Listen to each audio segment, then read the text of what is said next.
అన్నీ తానై ఒక మాస్టర్ మైండ్ లాగా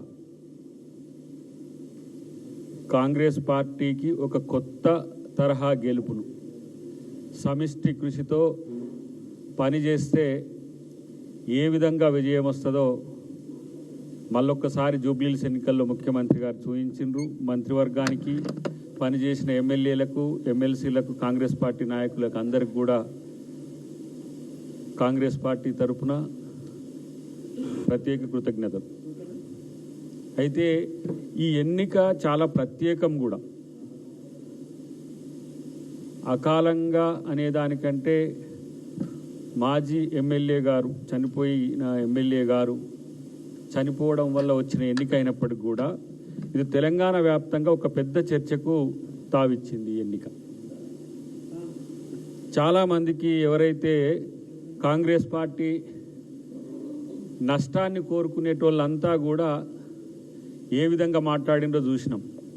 కాంగ్రెస్ పార్టీ 20 నెలలకి ఇట్లయిపోయింది, కాంగ్రెస్ పార్టీ ఇలా ఏ ఎన్నిక వచ్చినా ఓడిపోతుంది, కాంగ్రెస్ పార్టీ ఇలా ఐక్యత లోపించిందని చెప్పిన వాళ్ళందరికీ కూడా ఇదొక ఏమంటాము ఒక రకమైన జవాబునిచ్చిందని చెప్పాల్సిన అవసరం ఉంది. సరే, కేసీఆర్ గారు రాలేని దానికి వాళ్ళు సమాధానం చెప్పకపోయినా ఎన్నికల్లో వాళ్ళ పార్టీ పోటీ చేసింది. మరి దానికి ఇన్ఛార్జిగా కేటీఆర్ని ఇచ్చిండ్రా, హరీష్ రావుని ఇచ్చిండ్రా. సరే, హరీష్ గారి తండ్రి చనిపోవడం వల్ల వారు రాకపోవచ్చు, కానీ అటువైపున అంతా నేనే అని చెప్పి తిరిగిన కేటీఆర్ మొత్తం ఛాలెంజెస్, ఓపెన్ ఛాలెంజెస్, తన స్థాయికి మించిన ఛాలెంజెస్, ఇష్టం వచ్చినట్టుగా మాట్లాడిన తీరు మీరు మీ ముందే తెలుసు. అంత social media, main stream media, propaganda media, BRS media అంతా చూసినాం.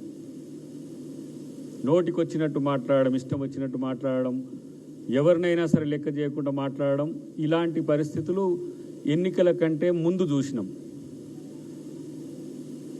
ఓటమి చావు దెబ్బ కొట్టినా ఇంకా బలుపు, అహం మాత్రం తగ్గలే కేటీఆర్.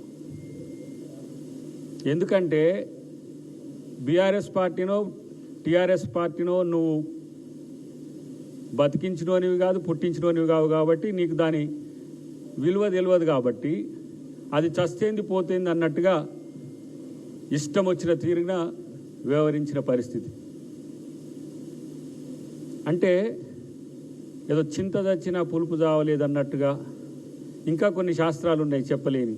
అలాంటి పరిస్థితి వచ్చినప్పటికి కూడా ఈరోజు నువ్వు మాట్లాడుతున్న తీరు చూస్తే ఇంకెవ్వరక్కర్లేదు బీఆర్ఎస్ను నాశనం చేయడానికి. నువ్వు ఒక్కనివి చాలనిపిస్తున్నది. నీ ఒక్కనితోని బీఆర్ఎస్ పతనం ఖాయమనిపిస్తున్నది. నీ యొక్క రాజకీయ అస్తిత్వం కొరకు నీ యొక్క పిచ్చి చేష్టలు చూడలేదా? ఎన్నికల సందర్భంలో ఒక టిప్పర్ గుద్దుకునే ఆర్టీసీ బస్సును విగత జీవులు అక్కడ ఉంటే దేకిలేంగే అనుకుంటా టవర్లు తిప్పుకుంటా రోడ్ షోల్లో ఈవెంట్ మేనేజ్మెంట్లు చేసిన తీరు కనపడలేదా? నీ రాజకీయ మెచ్యూరిటీ ఇంతకంటే ఎక్కువ ఉదాహరణ కావాల్సిన అవసరం ఉందా?